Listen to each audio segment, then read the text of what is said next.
اللہ تعالیٰ کے پاک نام سے اپنے آج کے سبق کا آغاز کرتے ہیں۔ پارہ نمبر 3 ہے سورہ البقرہ اور آیت نمبر 268 268۔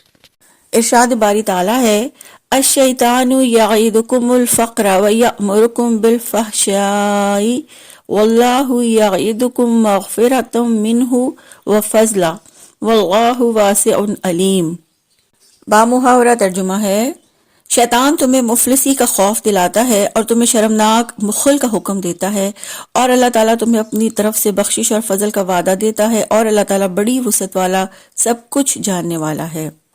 اس آیت مبارکہ میں اللہ تعالیٰ نے انفاق فی سبیل اللہ سے روکنے کے لیے شیطان کا طریقہ واردات بتایا ہے کہ شیطان تمہیں مفلسی کا خوف دلاتا ہے، یعنی شیطان دل میں وسوسہ ڈالتا ہے کہ اللہ کی راہ میں خرچ کرو گے تو فقیر ہو جاؤ گے۔ اس طرح وہ اللہ تعالیٰ کے راستے میں خرچ کرنے سے روکتا ہے، اور اس کے وسوسوں کی وجہ سے دل کے اندر حرص اور بخل پیدا ہوتا ہے، اور اس طرح شیطان نیکی کے جذبوں پر بند باندھ دیتا ہے۔ کیونکہ شیطان یہ وسوسہ ڈالتا ہے کہ اللہ کی راہ میں خرچ کرنے سے تمہارا مال کم ہو جائے گا اور تم اس طرح فقر و فاقہ میں مبتلا ہو جاؤ گے، اس لیے اپنا مال سنبھال کر رکھو اور اللہ کے راستے میں خرچ نہ کرو۔ پھر فرمایا وَيَأْمُرُكُمْ بِالْفَحْشَاءِ، اور وہ تمہیں شرمناک بخل کا حکم دیتا ہے یا شرمناک کام کرنے کا حکم دیتا ہے۔ عربی زبان میں فحشاء ہر اس نافرمانی کے کام کو کہتے ہیں جس میں انسان حد سے باہر نکل جائے، اور اس لفظ کا زیادہ تر استعمال بے حیائی کے کاموں پر ہوتا ہے، لیکن یہ لفظ عام ہے۔ مثلا تنگ دستی کے خوف سے بچیوں کو زندہ دفن کر دینا، یا زیادہ سے زیادہ دولت حاصل کرنے کے لیے سود کھانا، یا نبود و نمائش کے کاموں پر مال خرچ کرنا، یا یہ کہ یہ خوف رکھنا کہ اللہ کی راہ میں خرچ کیا تو فقیر ہو جائیں گے، یہ سب فحشاء ہے۔ تو اس طرح اللہ رب العزت نے یہ شعور دلایا ہے کہ شیطان نیک کام سے روک کر بے حیائی اور بدکاریوں کی ترغیب دلاتا ہے، گناہوں، نافرمانیوں اور حرام کاموں پر اکساتا ہے، حق کی مخالفت پر اکساتا ہے۔ شیطان نیکی کے کام میں خرچ کرتے ہوئے ڈراتا ہے کہ تمہیں اب اس کی ضرورت ہے۔ اسی طرح نیکی کے کام پر خرچ کرتے ہوئے شیطان انسان کو لمبی لمبی امیدیں دلاتا ہے۔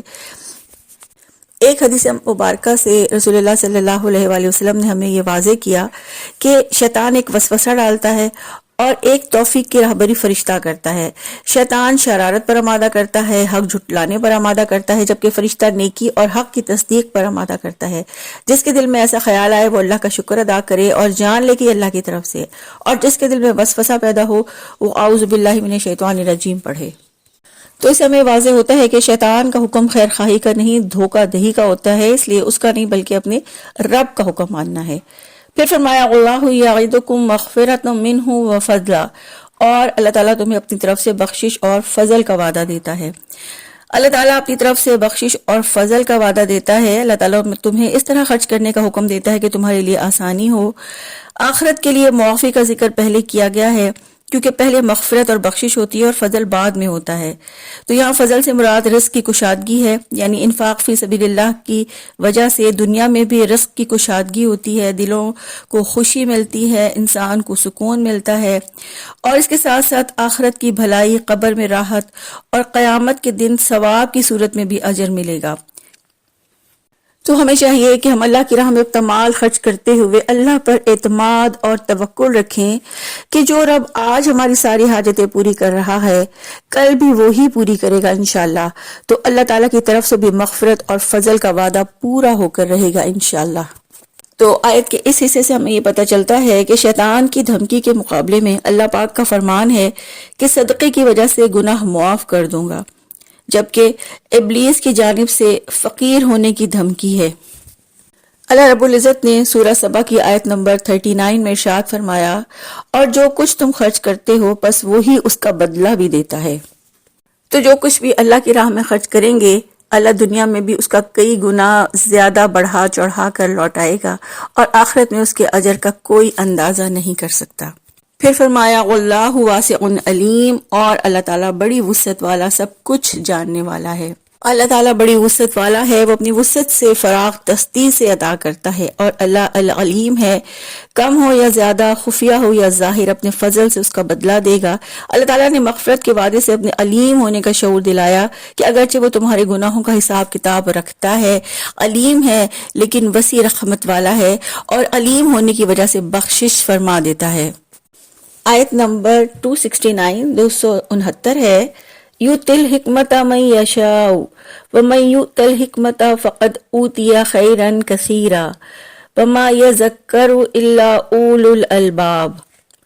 ترجمہ ہے، وہ جس کو چاہتا ہے حکمت عطا کرتا ہے، اور جس کو حکمت عطا کی گئی یقیناً اس کو بہت بھلائی دے دی گئی، اور عقل مند ہی نصیحت حاصل کرتے ہیں۔ فرمایا یؤتی الحکمت من یشاء، وہ جس کو چاہتا ہے حکمت عطا کرتا ہے۔ تو حکمت کسے کہتے ہیں؟ اللہ تعالیٰ نے عظیم کتاب نازل فرمائی ہے جس میں بڑی حکمتیں ہیں، اس پر عمل کرنے کی توفیق اس کو ملتی ہے جس پر اللہ تعالیٰ کا خاص احسان ہو۔ اسی طرح حضرت ابن عباس رضی اللہ عنہ نے فرمایا کہ حکمت سے مراد قرآن کی سمجھ ہے۔ مجاہد کہتے ہیں کہ اس سے مراد قرآن اور فقہ ہے، اور حضرت امام مالک رحمہ اللہ فرماتے ہیں کہ حکمت تفقہ فی الدین ہے، یعنی اس سے مراد صحیح بصیرت، صحیح قوت فیصلہ اور وہ سمجھ بوجھ ہے جس کی وجہ سے انسان بھلے اور برے کو پہچان سکتا ہے۔ رسول اللہ صلی اللہ علیہ وآلہ وسلم نے فرمایا، حکمت کی بنیاد اللہ تعالیٰ کا ڈر ہے۔ تو حکمت سے مراد نفع مند علم، عمل صالح اور شریعت کے اسرار اور حکمتوں سے واقفیت حاصل کرنا ہے۔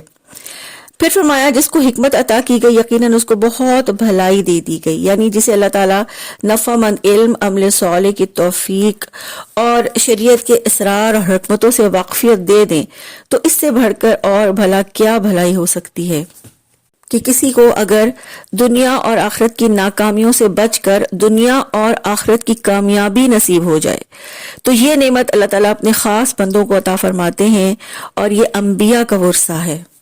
تو اس سے ہمیں پتہ چلتا ہے کہ حکمت اور دانائی اللہ تعالیٰ جسے چاہتے ہیں عطا فرماتے ہیں۔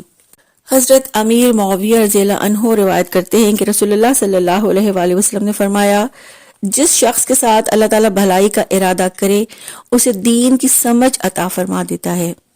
تو یہ دین کی سمجھ ہی حقیقت میں حکمت ہے۔ تو یہ حکمت کی باتیں ہیں جنہیں سمجھنا ہر کسی کے لیے ممکن نہیں ہے، کیونکہ ہر چیز کا ایک ظاہر ہوتا ہے اور ایک باطن ہوتا ہے جو حکمت سے نظر آتا ہے۔ تو ظاہر تو سب کو نظر آتا ہے، لیکن کسی شے کی اصل حقیقت کیا ہے یہ بہت کم لوگوں کو معلوم ہوتا ہے، اور یہ دانائی اور عقل مندی اللہ تعالیٰ اپنے خاص بندوں کو عطا فرماتے ہیں۔ اور اللہ کے خاص بندے کون ہوتے ہیں؟ اسی آیت میں اللہ رب العزت نے فرمایا، وَمَا يَذَكَّرُ إِلَّا أُولُو الْأَلْبَابِ، اور عقل مند ہی نصیحت حاصل کرتے ہیں، یعنی عقل مند وہ ہیں جنہوں نے انبیاء پر یقین کیا اور ان کے ذریعے اپنے نفع اور فائدے کی باتیں یاد کیں اور ان پر عمل کیا۔ اس طرح انبیاء کی تعلیمات سے عقل والوں کو یہ علم ہو گیا کہ کون سی باتیں ان کے لیے فائدہ مند ہیں اور کون سی ان کے لیے نقصان دہ ہیں، کن باتوں سے اللہ راضی ہوتا ہے اور کن باتوں سے اللہ ناراض ہوتا ہے۔ حقیقت یہ ہے کہ عقل والے ہی نصیحت حاصل کرتے ہیں، عقل والے ہی واقعات سے عبرت حاصل کرتے ہیں، اور عقل والے ہی غور و فکر کر کے کسی بھی کام کے برے انجام سے بچ سکتے ہیں۔ تو یہ عقل والے ہی ہیں جو دوسروں کے حالات سے اپنے لیے سبق حاصل کرتے ہیں، نصیحت حاصل کرتے ہیں۔ اس کے ساتھ ساتھ عقل والے بے مقصد اور لہو و لعاب والی زندگی نہیں گزارتے۔ تو ایسے لوگ جن کا سارا دلی اطمینان اپنے مال، جائیداد، اثاثوں پر ہے، تو ظاہر ہے وہ اولو الالباب یا عقل مند نہیں ہے، جو دنیا کی زندگی میں کھو گئے، جنہوں نے دنیا کی زندگی کو سارا متاع سمجھا اور جو دنیا کو جنت بنانے میں لگ گئے، وہ عقل والے نہیں ہیں۔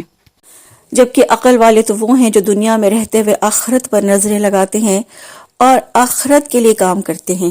اللہ رب العزت سے یہ دعا ہے کہ اللہ تعالی ہمیں اپنی بخشش اور فضل کے وعدوں پر یقین رکھتے ہوئے زیادہ سے زیادہ مال اللہ کی راہ میں خرچ کرنے کی توفیق عطا فرمائے، اور اس کے ساتھ ساتھ یہ دعا ہے اللہ تعالی ہمیں حکمت، دانائی اور خیر کثیر عطا فرما دیں، آمین۔ سبحانک اللہم و بحمدک، نشہد ان لا الہ الا انت، نستغفرک و نتوب الیک۔ السلام علیکم ورحمۃ اللہ وبرکاتہ۔